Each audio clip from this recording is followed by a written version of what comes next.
ไปกับป่านจะพาทุกคนไปเบิ่งบรรยากาศลาวจังเกอร์เดย์ปีแรกของเราปีนี้เป็นปีทำอิฐที่พวกเราได้นัดกันกับสายคนฮักป้าเนาะก็คือ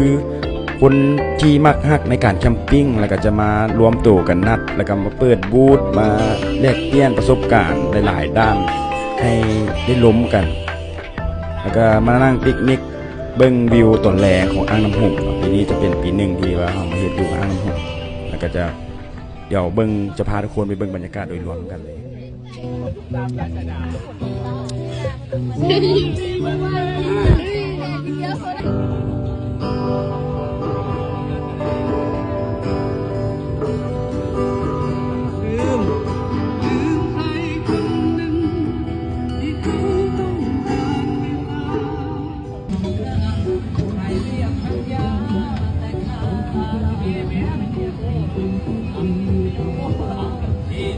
ตามได้ไปกับปานเมาทุกงาน